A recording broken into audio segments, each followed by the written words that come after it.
नमस्कार दोस्तों, स्वागत है आपका इस YouTube channel Sarvan GS classes में। पिछले क्लास में हम लोग चर्चा किए थे बाबर के बारे में, किस प्रकार से बाबर ने जो है कई सारे लगातार युद्धों को जीत करके न, जैसे हम लोग पानीपत के युद्ध से पहले भी कई सारा बाबर ने युद्ध किया, पानीपत के बाद भी 3 युद्ध को किया। हम लोग देखे थे कि पानीपत के बाद खानवा को जीता, चंदेरी को जीता, घाघरा को जीता, उसके बाद कहीं कहीं अस्थायित्व प्रदान हुआ उसको, यानी कि बाबर ने जो मुगल वंश की नींव डाली, उन सब के बारे में हम लोग चर्चा कर लिए थे। आज थोड़ा सा हम लोग हुमायूं के बारे में चर्चा करेंगे, मुगल वंश में आगे अगला जो बादशाह आया। लेकिन उसको जानने से पहले हम लोग मुगल वंश का वंशावली को तैयार कर लेते हैं कि कौन कौन से मुगल बादशाहों ने शासन किया है और किस प्रकार से शासन किया है। ठीक है, फिर उससे जानने में आसानी होगा। और आपको पता है कि मुगल वंश ने जो शासन किया है न, उसमें से आपका 1526 में बाबर ने मुगल वंश की नींव डाला और लगभग कब तक, तो 1857 की क्रांति तक, क्योंकि अंतिम मुगल बादशाह बहादुर शाह जफर था, जिसको कि मतलब बर्मा के रंगून जेल में रख दिया गया था और वो वहां पे जाकर के कई सारे शायरी लिखा करते थे ना। चलिए, तो उसमें से 1526 से 1857 तक में कौन कौन से मुगल बादशाहों ने जो शासन किया है उसके बारे में हम लोग लिख देते हैं। ठीक है, फिर हम लोग को आसानी हो जाएगा जानने में। तो देखिए, जो मुगल वंश की वंशावली है, तो सबसे पहले मुगल वंश की संस्थापक तो बाबर रहे। ठीक है, संस्थापक कौन रहे? बाबर। लेकिन आपका वास्तविक संस्थापक अगर बोला जाए तो अकबर न, वास्तविक संस्थापक अगर बोला जाए तो अकबर, लेकिन संस्थापक रहे तो बाबर। देखिए, वास्तविक संस्थापक और संस्थापक में क्या अंतर होता है? बाबर ने हिंदुस्तान में आकर के मुगल वंश की नींव तो डाल दी, लेकिन न तो उसने अस्थायी सेना को बनाया, न अस्थायी प्रशासन को रखा, न अस्थायी राजस्व प्रशासन को बनाया, इसलिए उसको सिर्फ संस्थापक मानेंगे। लेकिन जब अकबर आए तो अकबर ने अस्थायी प्रशासन, अस्थायी सैन्य प्रशासन, अस्थायी राजस्व प्रशासन, उसने अस्थायी विदेशी सिस्टम को नियंत्रित किया। तो इन सब को जो नियंत्रित करता है, जो सिस्टम को तैयार करता है, उसी को हम लोग वास्तविक संस्थापक के रूप में जानते हैं। ठीक है, तो अकबर जो है वास्तविक संस्थापक हुए। तो पहले हम लोग वंशावली देख लेते हैं मुगल वंश के, फिर हम लोग आगे चर्चा करेंगे। देखिए, मुगल वंश में हम लोग चर्चा किए थे, मुगल वंश के जो तैमूर के वंशज रहे थे, वहां से हम लोग देखे थे बाबर के लकर दादा न, जो मरीन शाह था, वहां से चर्चा तो किए थे, लेकिन आज हम लोग वहां से चर्चा नहीं करेंगे। देखिए, मुगल वंश में जो सबसे पहला बादशाह हुआ बाबर हुआ। तो बाबर ने शासन किया, तो बाबर से पहले बाबर के पिता से हम लोग ले लेते हैं। ठीक है, उसने शासन नहीं किया है। बाबर का पिता कौन हो जाएगा? उमर शेख मिर्जा। उमर शेख मिर्जा बाबर के पिता रहे ये, उमर शेख मिर्जा, पहले भी चर्चा कर चुके हैं। ठीक है, बाबर के ये पिता थे। अब इसके बाद रहे बाबर। ठीक है, इसके बाद बाबर, और यहां से हिंदुस्तान में मुगल वंश की सत्ता चली बाबर से। बाबर का शासनकाल कब से कब तक रहा? 1526 से लेके 30, मात्र 4 वर्ष। इसलिए इसने कोई अस्थायित्व प्रदान नहीं किया अपनी सत्ता को। ठीक है, और बाबर के बाद कौन आए? बाबर के पुत्र हुए 4 पुत्रों में एक तो सबसे बड़ा हुमायूं, कामरान, हिंदाल और अस्करी, 4 पुत्र थे बाबर के। देखिए, तो बाबर के चारों पुत्रों के बारे में लिख दें। उसमें से सबसे बड़ा पुत्र बाबर का हुआ हुमायूं, जो शासन किया, हुमायूं। ठीक, दूसरा एक था कामरान। ठीक, हुमायूं, कामरान। ठीक है, एक था हिंदाल, और एक था अस्करी। ये 4 पुत्र था बाबर का, अस्करी। ठीक है, और उसमें शासन किसने किया? हुमायूं ने। तो हुमायूं का जो शासन काल रहा, ठीक है, ये 1530 से लेकर के 1540 तक, और फिर 1555 से लेकर के 1556 तक, 2 शासन काल रहा है इनका। इसके बारे में चर्चा करेंगे कि किस प्रकार से शेर शाह सूरी ने इसको हिंदुस्तान से खदेड़ा और 15 वर्ष तक हिंदुस्तान से बाहर रहा हुमायूं। ठीक है, तो इसके बारे में भी हम लोग चर्चा करेंगे अभी। ठीक है, इसका 2 शासन काल रहा। हुमायूं के बाद आपको पता है अकबर शासन में बैठा। ठीक है, तो हुमायूं के बाद का शासन रहा जलालुद्दीन अकबर। जलालुद्दीन जलालुद्दीन अकबर। अकबर का शासनकाल बहुत ही लंबा रहा है ना। अकबर का जो शासनकाल रहा ये 1556 से लेकर के 1605 ईस्वी तक रहा, 1605 तक रहा, ठीक है। और जलालुद्दीन अकबर के बाद, हाँ अब देखिए अकबर का भी मतलब कि लगभग कितना 4 पुत्र था ना अकबर का। उसमें मुराद, दानियाल और जहांगीर, जिसको सलीम कहा जाता है। तो जलालुद्दीन अकबर के 3 पुत्र, ठीक है।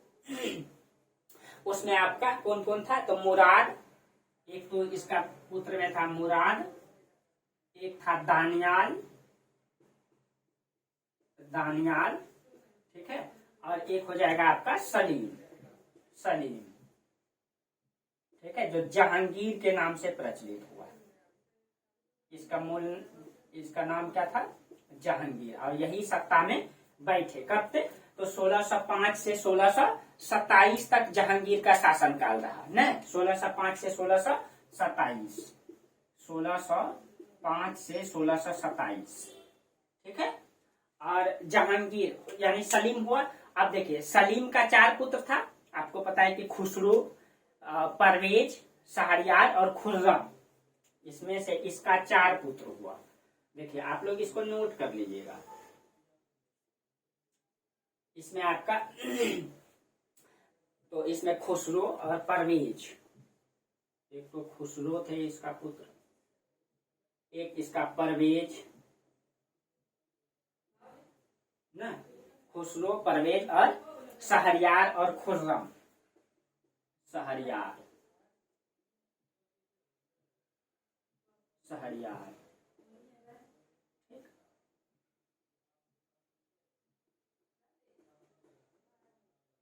और एक आपका खुर्रम। अब देखिए ये जो खुर्रम है यही जो है कि शाहजहां के नाम से प्रचलित हुआ न, शाहजहां के नाम से प्रचलित हुआ। और मतलब और इसी ने शासन किया ना। तो शाहजहां का शासन काल कब से कब तक है? 1627 से लेके 58 तक है ना। 1627 से 1658, 1627 से, नीचे लिखते हैं फिर जगह नहीं बचेगा।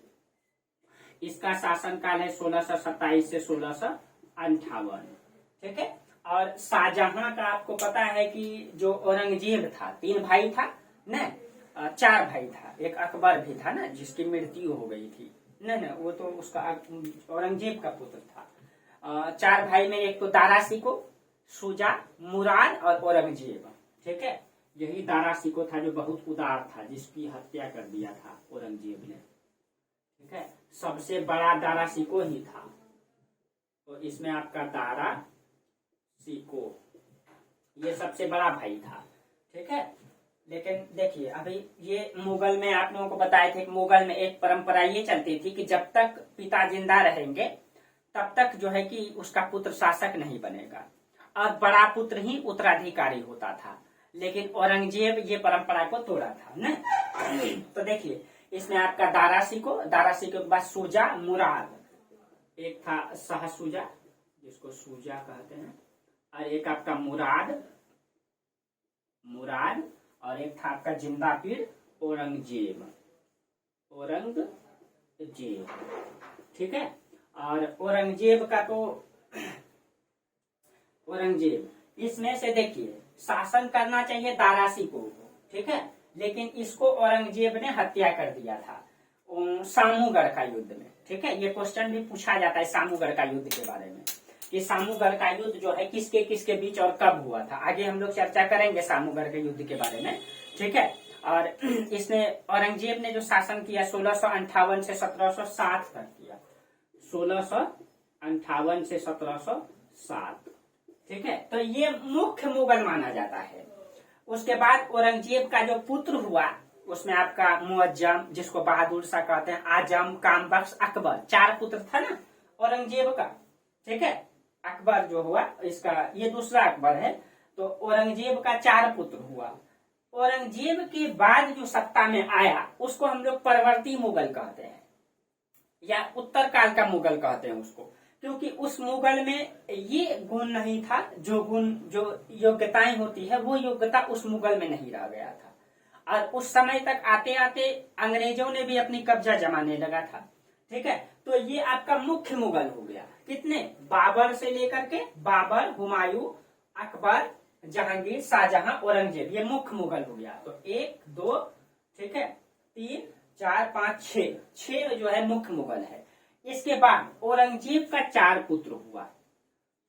औरंगजेब का 4 पुत्र हुआ, उसमें से आपका लिख देते हैं, नीचे दिखेगा कि नहीं दिखेगा, इधर से लिखते हैं। ठीक है, तो औरंगजेब का जो 4 पुत्र हुआ उसमें आपका मुअज्जम, एक हो जाएगा आपका आजम, एक हो जाएगा आपका काम बख्श, मुअज्जम, आजम, काम बख्श, और एक था अकबर। ये तो बचपन में ही मर गया था, बहुत कम उम्र में अकबर मर गया था। अब मुअज्जम ही बहादुर शाह जफर, बहादुर शाह, ठीक है, बहादुर शाह प्रथम के नाम से ये शासन में बैठा, तो बहादुर शाह प्रथम, यही ये बहादुर शाह प्रथम है। मतलब कि 1857 में था बहादुर शाह जफर, ठीक है, जिसको अंग्रेजों ने जेल में डाल दिया था।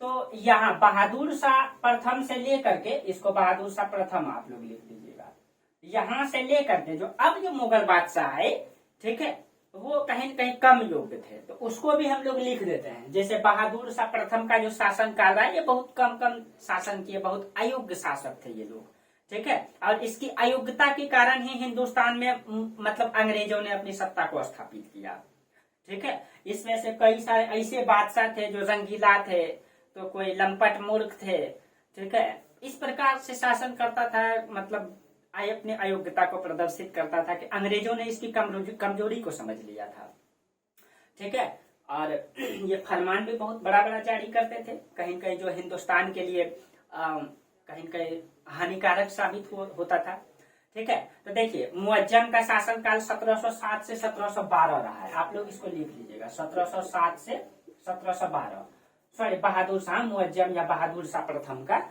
इसके बाद बना मुइद्दीन जहांदार शाह, ठीक है, लिखना तो बहुत कठिन है, फिर भी लिख देते हैं, सबका नाम बोल देते तो ठीक रहता। मुइद्दीन जहांदार शाह, ठीक है। और इसका शासनकाल 12 से लेकर के 13 तक रहा है, मात्र 1 साल, 1712 से 13 तक रहा। मुइद्दीन जहांदार शाह के बाद शासन में आए फर्रुख सियर, इसके बाद आया फर्रुख सियर के बाद आया था नेकू सियर, ठीक है। और नेकू सियर के बाद आया था रफी उद दौला, उसके बाद रफी उद दौला, इसके बाद आया था रफी उद दौला, ठीक है, रफी उद दौला के बाद आया था मोहम्मद शाह, इसके बाद आया था मोहम्मद शाह, उसके बाद आया था आलमगीर शाह, ठीक है, आलमगीर द्वितीय उसको भी कहते हैं, आलमगीर द्वितीय, ठीक है। सबका ड्यूरेशन लिख देते हैं अभी, आलमगीर द्वितीय, उसके बाद शाह आलम द्वितीय, इसके बाद जो है शाह आलम द्वितीय, ठीक है। आप लोग ठीक से लिखिएगा इसको। शाह आलम द्वितीय के बाद जो है शाह आलम अकबर द्वितीय, ठीक है, उसके बाद जो है अकबर द्वितीय। यही अकबर द्वितीय है जो राजा राम मोहन राय को राजा की उपाधि देके इंग्लैंड भेजा था, अपने इसका पेंशन अंग्रेज रोक दिया था। अब सोचिए, हिंदुस्तान की एक समय ऐसी मुगल बादशाह है कि पूरा हिंदुस्तान कांपता है, अंग्रेज सर झुकाता था, लेकिन एक समय ऐसा है कि मुगल बादशाह जो है अंग्रेजों का गुलाम हो गया, अंग्रेजों की पेंशन भोगी हो गया, और परिस्थिति ऐसा हो गया था कि अंग्रेजों ने इसका पेंशन तक रोक दिया था, ठीक है। तो कहते हैं ना कि कभी राजा तो कभी रंक, ठीक है, इसीलिए इंसान को अपने औकात पे रह करके ही चलना चाहिए, क्या। चलिए, तो अकबर द्वितीय, और अकबर द्वितीय के बाद जो मुगल बादशाह में अंतिम मुगल बादशाह हुआ बहादुर शाह द्वितीय या बहादुर शाह जफर, जिसको हम लोग कहते हैं, ठीक है, बहादुर शाह द्वितीय, या इसी को बहादुर शाह जफर कहते हैं। इसका हालत तो ये हो गया कि 1857 की जब क्रांति हुआ था, ये था लंबा शासन किया था, 1837 से 57 तक ये शासन किया। और इसका हालत ये हो गया था कि इसका साम्राज्य सिर्फ दिल्ली के लाल किला तक ही सीमित कर रह गया था, लाल किला तक ही रह गया था। जो लाल किला का परिसर, उतना क्षेत्र में ये शासन किया। इतना जो एक समय ऐसा था पूरा हिंदुस्तान मुगल बादशाह के रहा, लेकिन एक समय स्थिति ऐसा हो गया कि सिर्फ लाल किला तक ही सीमित करके रह गया।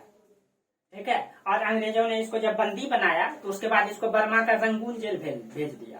तो वहां पे ये मतलब कि ये बहुत सारे शायरी लिखा करते थे। आज भी अगर बर्मा का रंगून जेल जाइएगा तो इसकी शायरी वहां मिलेगा। ठीक है, ये लिखता था कि दर दर भटकता रहा मैं जिंदगी के लिए, और गज भर जमीन भी नहीं मिला कफन दफन के लिए। इस तरीके से कई सारी शायरी लिखते थे बहादुर शाह। ठीक है, तो सबका ड्यूरेशन लिख लीजिए। फर्रुखसियर का जो शासन काल रहा है 13 से लेकर के 19 तक रहा है। ठीक है, फर्रुखसियर का तो 1713 से 19 तक रहा है। नेकुसियर तो कुछ महीना ही शासन किया था, 1719 से 19 तक ही 2-3 महीना ही शासन कर पाया था नेकुसियर। ठीक है, उसके बाद ये जो मतलब शाहजहां द्वित भी इसको कहते हैं, रफी उद्दौला को जो है शाहजहां द्वित भी कहते हैं। ये भी 1700, ये भी कुछ महीना तक ही शासन कर पाया था, 1719 में ही। और जो मोहम्मद शाह आया वो 1700 देखिए यहाँ पे एक और मुगल बादशाह है। ठीक है, उसमें से ये इसका नाम है शाहजहां द्वितीय। इसको आप लोग शाहजहां द्वितीय भी लिख सकते हैं, क्वेश्चन पूछ सकता है। शाहजहां द्वितीय, इसको ब्रैकेट में लिख दीजिएगा। और एक और शासक आया है रफी उद्दौला के नाम से, आप लोग बीच में लिख लीजिएगा, रफी उद्दौला। इसका भी शासन काल, जो रफी उद्दौला का जो शासन काल रहा है ये 1719 तक रहा है, 1719 से 20 तक रहा है। कुछ महीना इसका भी रहा है, यानी 19 तक में 3 बादशाह आ गए। उसके बाद आया मोहम्मद शाह। जो मोहम्मद शाह का शासन काल रहा 1720 से 1748, 1720 से 48। यहाँ आप लोगों को क्लियर हुआ ना। देखिए, नेकुसियर के बाद रफी उद्दौला, जिसको शाहजहां द्वितीय भी कहते हैं, उसके बाद रफी उद्दौला ही नाम का शासक आया जो 19 से 20 तक शासन किया, कुछ महीना ही। उसके बाद मोहम्मद शाह आए जो 1720 से 48 तक शासन किए। ठीक है, और मोहम्मद शाह के बाद आलमगीर द्वितीय, ये 54 से 59 तक शासन किए थे। ये 1754 से 1759 तक शासन किए। उसके बाद शाह आलम द्वितीय 1759 से 1806, 1759 से 1806।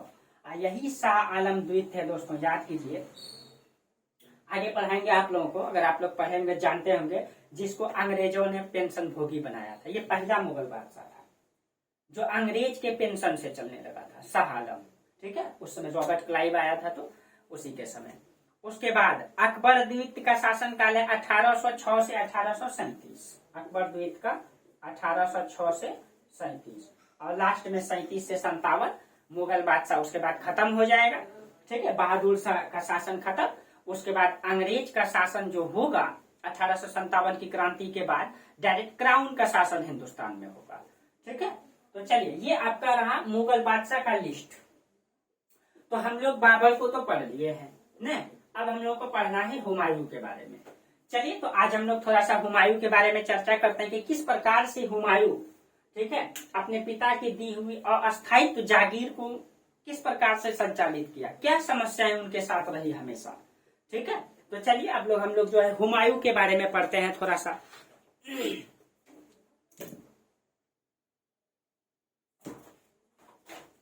देखिए,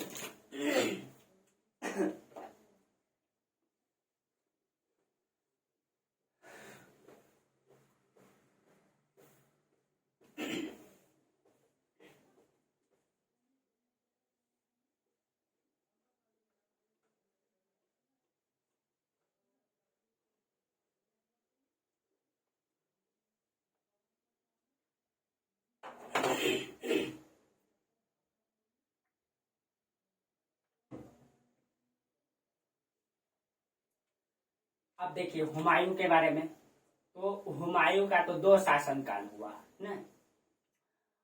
इसका शासन काल हुआ 1500 30 से 40, दूसरा रहा 55 से 56 ना, ये शासन कर रहा है। देखिए हुमायूं का जो नाम का अर्थ होता है ये होता है भाग्यवान, लेकिन कभी भी इसका भाग्य ने साथ नहीं दिया। ठीक है, ऐसा मतलब दुर्भाग्य मुगल बादशाह रहा कि इसके नाम का हमेशा विपरीत ही काम हुआ इसका। ठीक है, तो ऐसा मतलब क्या कहते हैं कि मतलब नाम का अर्थ का हमेशा विपरीत चलना।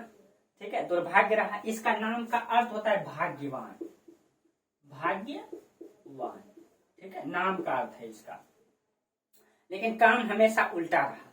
क्योंकि आपको पता है कि अगर हम थोड़ा सा मैप बना दें, बाबर ने जिस क्षेत्र को जीता था वो क्षेत्र अभी अस्थायित्व प्रदान नहीं कर पाया था बाबर ने।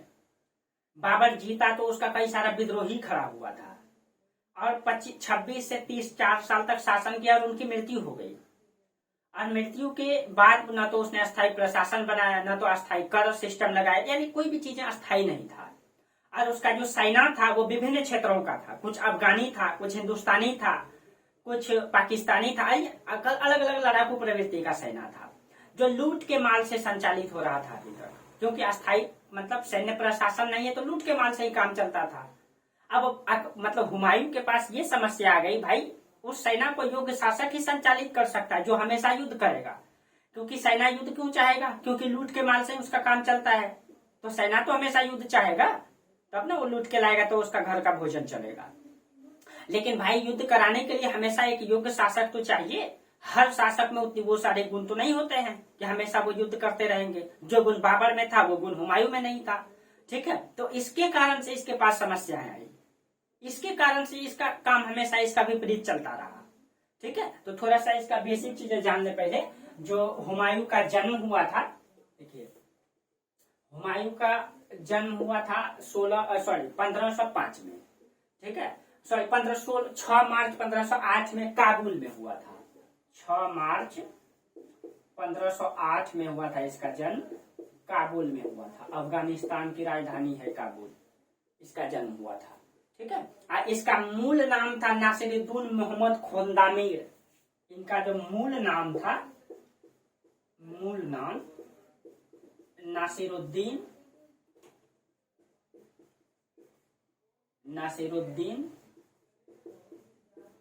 मोहम्मद खोंदामीर, शॉर्ट में मोहम्मद ले लेते हैं, और खोंदामीर, ये इसका मूल नाम था हुमायूं का। ठीक है, और हुमायूं का कई सारा नाम था, जैसे हुमायूं को सिकंदर ए आजम भी कहा जाता है। इसको जो है सिकंदर ए आजम, क्वेश्चन ये सब पूछ लेता है, सिकंदर ए आजम। और आपको बताए थे ना सिकंदर ए सानी इसको कहा जाता है, अलाउद्दीन खिलजी को बताए थे आप लोगों को। उसके बाद इसको खुदा का साया भी कहा जाता है। ठीक है, इनको जो है खुदा का साया, कई सारा इनका नाम है। जैसे एक नाम है इसका हजरत पातशाह खिलाफत पनाह, हजरत पातशाह खिलाफत पनाह, ये भी इनका नाम है। ठीक है, और इसका एक नाम और है हकीकी मजाजी। ठीक है, हकीकी मजाजी भी इसका नाम है, मजाजी। एक नाम और है सल्तनत का योग, इसको कहा जाता है सल्तनत का योग। ये सारा नाम है हुमायूं का। देखिए क्वेश्चन कहीं से भी पूछ सकता है। आजकल जो आयोग है, ठीक है, जो बेसिक पढ़ेंगे, जो हर चीजों को मतलब गहराई से अध्ययन करेंगे हर सब्जेक्ट का, वही आज अब निकाल पाएंगे कॉम्पिटेटिव एग्जाम, चाहे यूपीएससी रहे चाहे बीपीएससी रहे। इस बार देखिए यूपीएससी के मतलब सीसीएट में, जिसमें किसी पास आज तक जो है कि सब सोचता था कि सीसीएट में पास कर जाएंगे, इस बार ऐसा स्थिति हुआ कि सीसीएट में ही सब फेल कर गया। ठीक है, इसीलिए अब आयोग जो है कि मूल वो छात्रों को लेना चाहता है जो वास्तविक रूप से अध्ययन किया है। इसीलिए आप लोग हर चीजों को ध्यान में रखिएगा, इसको नोट करिएगा, नोट्स बनाइएगा, और एग्जाम से पहले एक बार सरसरी निगाह से देख लेना है। क्योंकि आप तो नोट्स बनाते रहेंगे, लिखे हुए रहेंगे, सरसरी निगाह से एक बार देख लेंगे, ठीक है, या तो आप अभी ग्रेजुएशन कर रहे हैं या कर लिए हैं, ठीक है, कर रहे हैं तो बहुत अच्छा मौका है भाई आप लोगों के पास। जो भी भाई बहन मेरे कर रहे हैं क्लास, जो अभी कर रहे हैं ग्रेजुएशन और तैयारी में भी लगे हुए हैं सिविल सेवा के, तो उसके पास बहुत अच्छा मौका है, वो ठीक से नोट्स बनाइए। ठीक है, एक एक चीजों को ध्यान में दीजिए, एनसीईआरटी को पढ़िए इससे संबंधित, और इस मतलब फिराक में मत रहिए कि मुगल को हटा दिया गया, उसके बारे में हम कभी चर्चा करेंगे।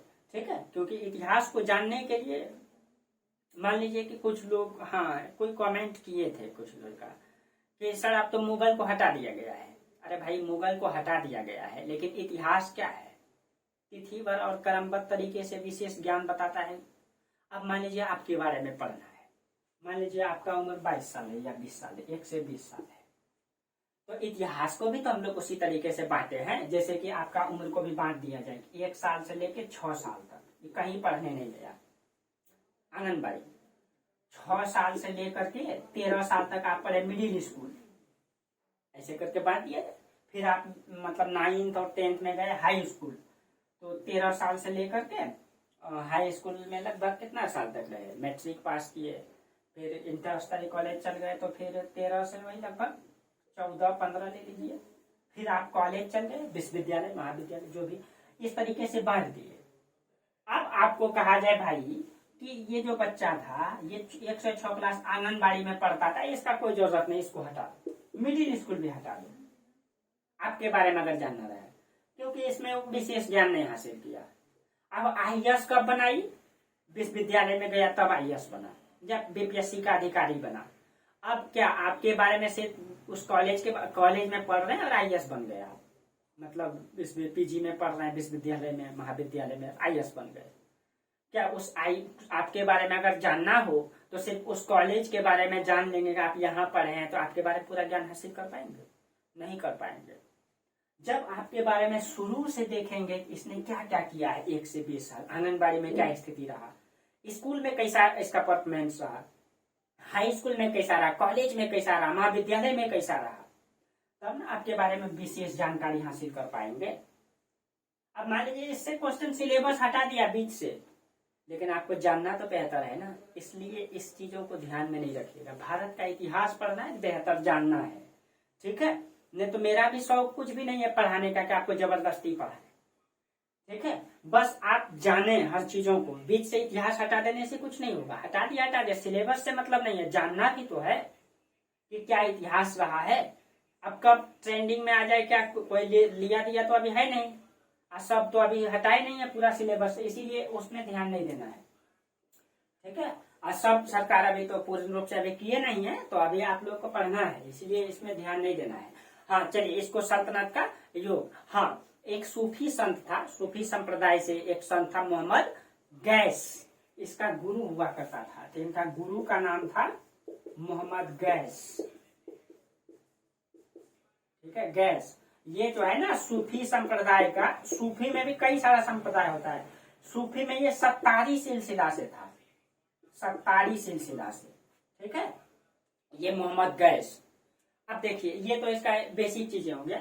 अब देखिए एक इतिहासकार है, उसका नाम है स्टेनले लेनलुप, स्टेनले लेनलुप, ये सब पूछा जाता है, स्टेनले लेनलुप। अगर इसके बारे में आपको लिखने आ जाए तो ये सब स्टेटमेंट को आप डाल सकते हैं।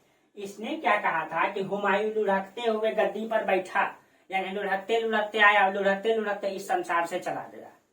कहने का अर्थ यह है कि हुमायूं जब गद्दी पर बैठा दोस्तों, बाबर ने जो मतलब इसको जो क्षेत्र को दिया था वो तो पूर्ण रूप से विद्रोही क्षेत्र था, सारे के सारे उसके दुश्मन थे, उसके सेना भी ऐसा था जो हमेशा युद्ध चाहता था।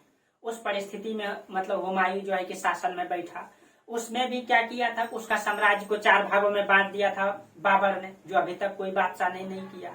अब 4 भागों उसको कंट्रोल करना, यानी एक तो ये सत्ता में बैठा लुढ़कते लुढ़कते, और एक समय ऐसा परिस्थिति हुआ कि शेरशाह सूरी ने इसको हिंदुस्तान से ऐसा खदेड़ा कि 15 साल जाके ये ईरान में बिताया। उसके बाद जब ईरान से जब ये आया शेरशाह सूरी की मृत्यु के बाद, फिर से इसको हिंदुस्तान का सत्ता मिला, तो जो ये यही खुद बनवाया था हुमायूं, एक पुस्तकालय बनाया था, उसका शिरोमंडल के सीढ़ी से गिर के अगले साल मृत्यु हो गई, एक ही साल में। तो इसीलिए इसके बारे में कहा जाता है कि लुढ़कते लुढ़कते आया, लुढ़कते लुढ़कते संसार से चला गया। ठीक है, ये स्टैनली लैंडलूप ने कहा है। ठीक, देखिए ये सब स्टेटमेंट पूछा जाता है, इसलिए मतलब कभी पूछ दे, इसको ध्यान में रखिएगा। अब देखिए सबसे पहली बार जो इनको जो है बदख्शां, ये अफगानिस्तान में पड़ता है।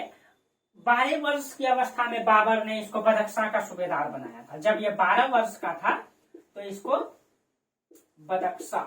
बदख्शां ये अफगानिस्तान में पड़ता है। ठीक है, अफगानिस्तान में पड़ता है, यहाँ का इसको सूबेदार बनाया था, सूबेदार। ठीक है, पहली बार। उसके बाद जब ये मतलब कि इसको युद्ध का अनुभव सबसे पहली बार जब ये 18 वर्ष का हो गया था। ठीक है, जब ये 18 वर्ष का हुआ तो पहली बार ये युद्ध में गया था। और 18 वर्ष की उम्र में इसने हामिद खां एक शासक था, उसको पराजित किया था पहली बार, हामिद खां। ठीक है, हामिद खां ये पहला शासक था, इसको पहली बार युद्ध में इसने पराजित किया था। ठीक है, अब देखिए हुआ ये, थोड़ा सा आप इसको समझिए, थोड़ा मैप बनाते हैं। आप लोग हमेशा हर में मैप बनाने का प्रयास कीजिएगा।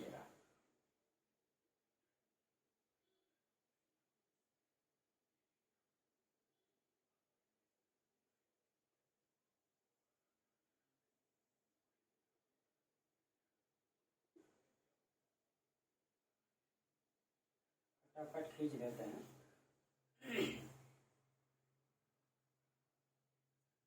हिस्ट्री में अगर आप मैप बना देंगे ना, ठीक है, आंसर में, तो आपको एक्स्ट्रा नंबर मिल जाएगा। थोड़ा सा टेढ़ा रहा लेकिन समझने के लिए काफी है। ठीक है, आप लोग उतना समझदार तो है,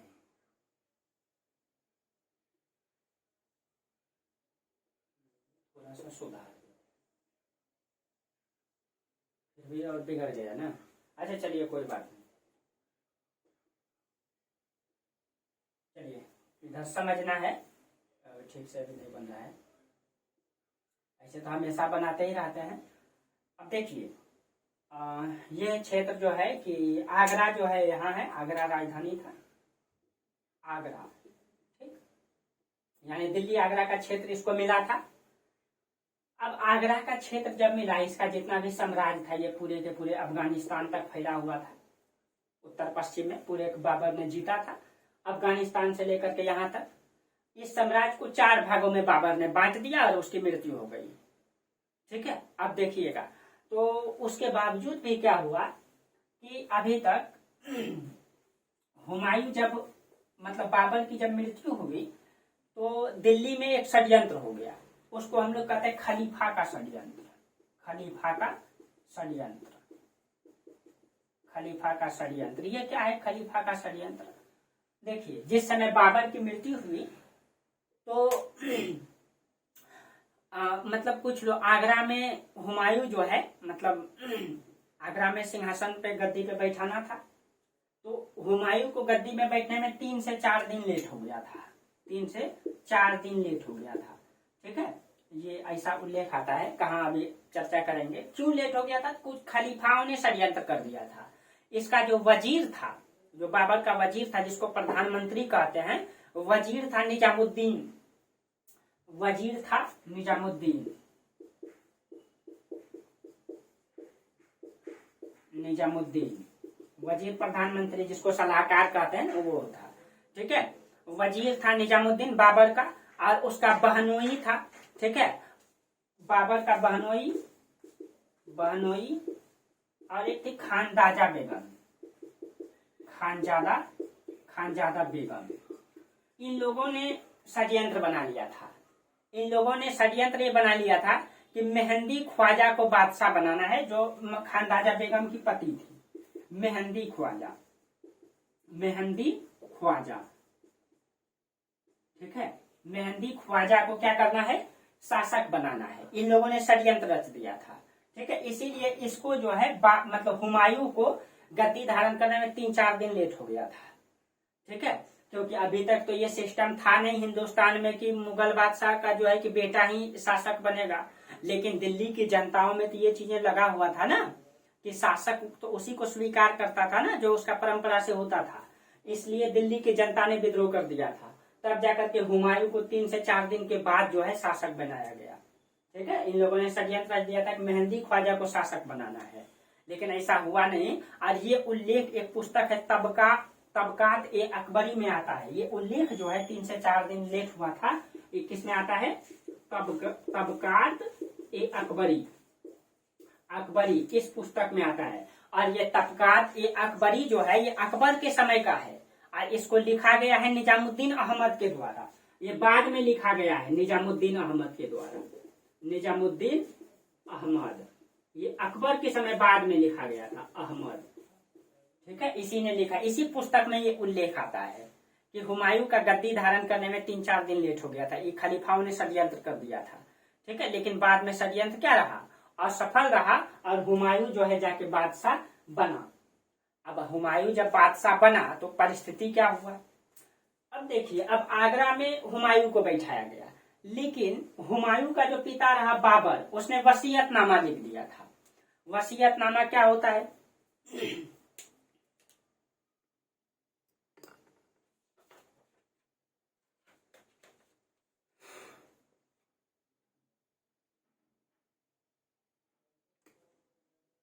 देखिए, अब आगरा में जो है हुमायूं बैठा, आगरा में हुमायूं,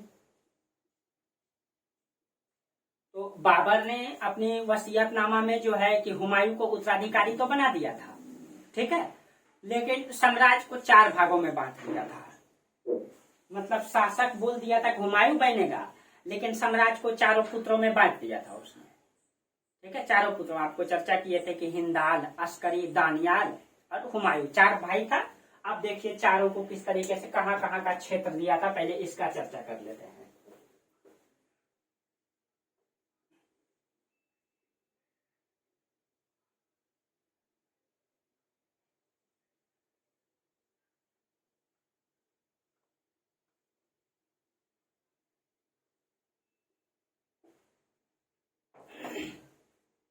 देखिए, तो सबसे पहली बार बाबर जब पानीपत का युद्ध किया था 1526 में, तो उसको हिसार, फिरोजा और संभल का जागीर दिया था। तो याद रखिएगा, हुमायूं को पहली बार जो है बाबर ने पानीपत का युद्ध किया, ठीक है, पानीपत का युद्ध के बाद हुमायूं को हिसार, फिरोजा का जागीर दिया था। हिसार, फिरोजा प्लस में संभल यूपी में पड़ता है, संभल का जागीर दिया था पहली बार। उसके बाद जब खानवा का युद्ध किया 1527 में, राणा संगा और बाबर के बीच हुआ था, तो उसको बदख्शा का प्रशासक नियुक्त किया था। तो ये 1526 के बाद यहाँ का बनाया। अब 1527 में जब खानवा का युद्ध हुआ तो उसको बदख्शा, ठीक है, होता है बदख्शा का मतलब कि प्रशासक नियुक्त किया था खानवा के युद्ध के बाद, ठीक है। अब फिर से मतलब उसके बाद फिर से उसको संभल का जागीर दिया था, ठीक है, फिर से बदख्शा के बाद फिर से उसको कहा दिया? संभल का जागीर। ये संभल यूपी में पड़ता है, ठीक है, यूपी का जागीर दिया था। और यहीं पे जो है हुमायूं बीमार हो गया था। आपको चर्चा किए थे ना कि हुमायूं जब बीमार हुआ था तो उसको सूफी संत के पास लेके गया। सूफी संत ने बोला कि इसका जो सबसे प्रिय चीज है उसको त्यागिए। तो बाबर धीरे धीरे अपना प्राण त्यागते गए और हुमायूं धीरे धीरे ठीक होते गया। ये कहावत आता है, ठीक है, कहाँ तक सच है भाई हमको भी पता नहीं है, ठीक है, ये आता है उसमें। तो हुमायूं मतलब कि उस समय यहीं पे था संभल में, जहाँ ये गंभीर रूप से बीमार पड़ा था, ठीक है, और यहीं पे वो था। उसके बाद जब ये 23 वर्ष का हो गया था, ठीक है, तब उनकी पिता की मृत्यु हुई थी, बाबर की। और जब बाबर मरा ये उस समय संभल में ही था, ठीक है। अब वो संभल में था। अब बाबर ने अपने वसीयतनामा में क्या किया था कि इसका जो 4 पुत्र है, अब बाबर का 4 पुत्र था, लिख देते हैं पहले सबको। तो बाबर, एक तो सबसे पहले हुमायूं का जो विरोधी रहा सबसे ज्यादा कामरान, उसके बाद हिंदाल और अस्करी। हुमायूं बहुत ही मतलब ईमानदार प्रवृत्ति का था। हुमायूं को बाबर मतलब बोला था कि जब तुम्हारा भाई गलती करे तो उसको हमेशा माफ कर देना, ठीक है, जब गलती करे तो। और ये वही किया, हमेशा अपने पिता का जो कर्तव्य है ना वो हमेशा जिंदगी भर निभाया, जिसके कारण से इसके भाइयों ने इससे धोखाधड़ी किया, इससे गद्दारी किया, ठीक है, इसके भाइयों ने। तो इसके कारण से इसका स्थिति खराब हो गया था। इसने अपने पिता की मतलब बातों का सम्मान किया जीवन भर। जब ये 23 वर्ष का था, ठीक है, उसी समय ये गद्दी पर बैठा। और हुमायूं को और कामरान को जो मतलब ये मिला था, ये 6:5 में मिला था, जो मतलब जागीर दिया गया था। हुमायूं को 6 तो इसको कामरान को 5, यानी कामरान को कम मिला था। ठीक है, अब देखिए अब कामरान को किस क्षेत्र को दिया गया था? जो कामरान है इसको जो है काबुल, कंधार, सिंध और पंजाब का क्षेत्र। तो काबुल अफगानिस्तान से लेके सिंध और पंजाब, ये पूरा का पूरा क्षेत्र किसको दिया गया? कामरान को।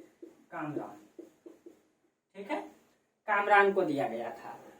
अस्करी को संभाल, जो यूपी में पड़ता है ना, ये वाला क्षेत्र अस्करी को दिया गया है, अस्करी। और हिंदाल को ये अलवर का क्षेत्र दिया गया। ये अलवर राजस्थान और पाकिस्तान का इलाका पड़ता है, अलवर डिस्ट्रिक्ट राजस्थान में है। तो अलवर का क्षेत्र दिया गया किसको? अलवर, ये दिया गया हिंदाल को। हाँ, हिंदाल को, ठीक है। ये और कांटम के ताज के रूप में दिल्ली का सिंहासन हुमायूं को मिला। क्योंकि भाई दिल्ली, अभी आप याद कीजिए 1526 में वो पानीपत का युद्ध किए हैं, 30 में वो मर गए। अब भारत को उसने तलवार के बल पे जीता है, युद्ध करके जीता है। जितने भी भारत के प्रशासक हैं, जितने भी शासक हैं, वो सब के सब उसके विरोधी हैं, सब उसको लूटना चाहते हैं। प्लस में उधर से जो अफगान को जीत करके आया है, अफगानी भी इसका विरोधी है।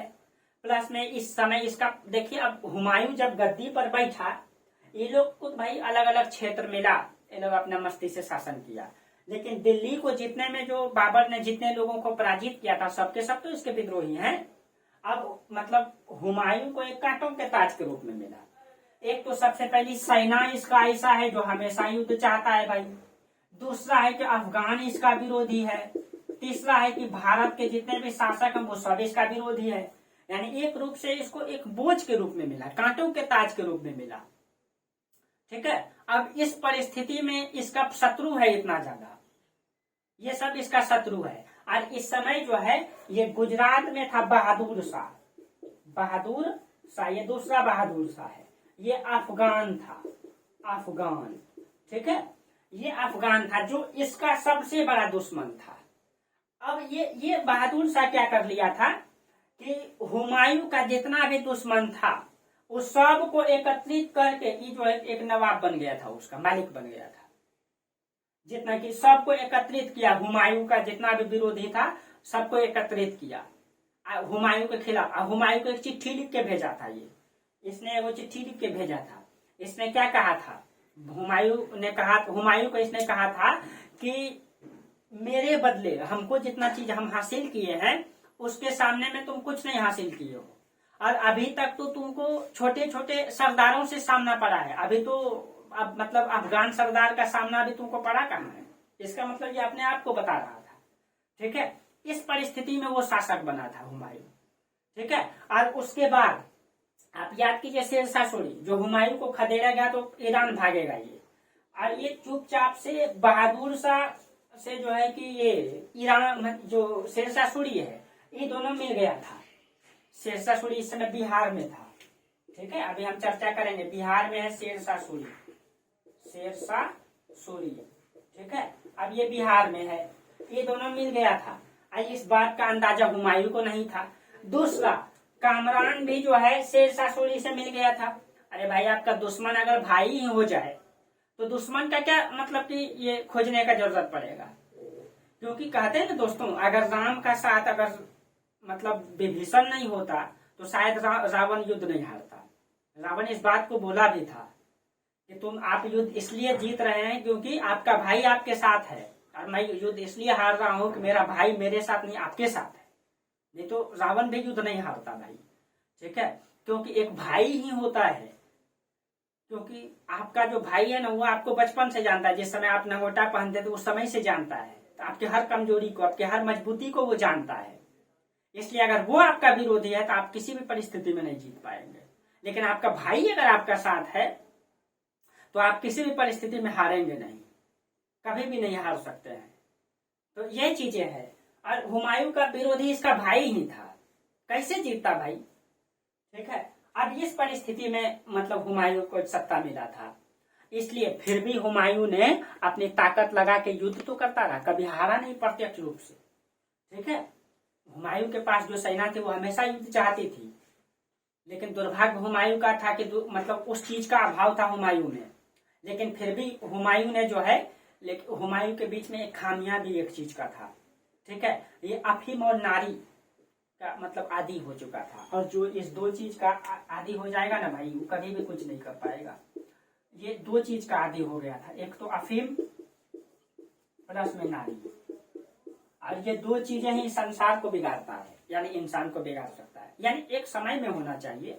ठीक है, और इस चीज का ये आदी था, और इस चीज का आदी इंसान को नहीं होना चाहिए।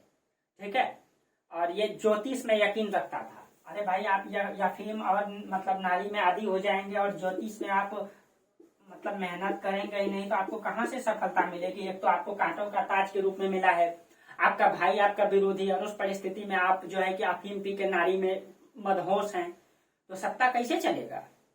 इसके कारण से ठीक है हुमायूं ने मतलब कुछ नहीं कर पाया, लेकिन बहुत सारा युद्ध भी जीता था।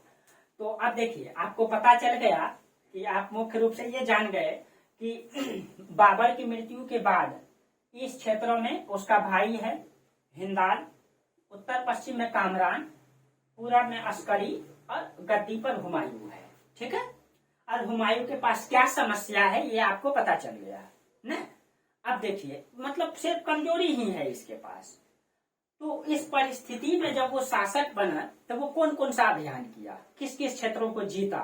ठीक है, तो अब हुमायूं का अभियान कि हुमायूं ने किस किस क्षेत्र को जीता, कैसे कैसे वो युद्ध को किया, कौन कौन क्षेत्र को उसने जीता, हुमायूं का अभियान। ठीक है, देखिए क्लास लंबा हो गया है, इसीलिए इससे आगे हम लोग कल चर्चा करेंगे। ठीक है, हुमायूं का अभियान को किस किस तरीके से हुमायूं शासन करेगा। ठीक है, किस प्रकार से हुमायूं को एक समय के लिए खदेड़ेगा शेरशाह सूरी को, भागेगा ईरान, तो 15 साल के बाद आएगा जब शेरशाह सूरी की मृत्यु हो जाएगा। ठीक है, तो इस यहाँ तक आप लोग समझ गए होंगे, इससे आगे हम लोग अगले क्लास में चर्चा करेंगे। ठीक है, चलिए तो आज यहीं तक रहने दीजिए। आप लोगों को अगर वीडियो अच्छा लगता है, बेहतर क्लास लगता है, तो आप लोग अधिक से अधिक लोगों तक फैलाइए भाई। ठीक है, अधिक से अधिक शेयर कीजिए, लाइक कीजिए, सब्सक्राइब भी कीजिए आप लोग। ठीक है, और हर ग्रुप में फैलाइए ताकि मैं आप लोगों के लिए और बेहतर से बेहतर कर पाऊं। ठीक है, अब तो आप लोगों के लिए मेंस का क्लास भी डालेंगे, लिखाएंगे। ठीक है, तो आप लोगों का, क्योंकि ये बेसिक चीजें हैं भाई, इसी से सब चीजें निकल जाएगा। मेंस का जो रिटन स्किल है ना, यहीं से आप तैयार कर लेंगे। ठीक है, मुझे भी इस चीज का अंदाजा नहीं था, लेकिन मैं जैसे जैसे मैं भी IAS का तैयारी करता हूँ, आप लोग सबको पता है, कई बार बता चुका हूँ। तो मैंने जब बेसिक पढ़ा था मुझे भी अंदाजा इस बात का नहीं था, लेकिन अब जब रिटन स्किल पे लगा हूँ तो लगता है कि बेहतर चीजें चल रही है। जो मैंने पढ़ा है वो उसका 100% यूज हो रहा है। इसलिए बेसिक कहाँ है क्या है, इस चीजों का अनुभव आपको, हम अपना अनुभव आपके पास शेयर करेंगे, तो आप लोगों को कहीं दिक्कत नहीं होगा BPSC में। ठीक है, चलिए तो आप लोग जो है कि आप यहीं तक रहने देते हैं, तब तक के लिए आप लोगों को बहुत बहुत धन्यवाद। Thank you.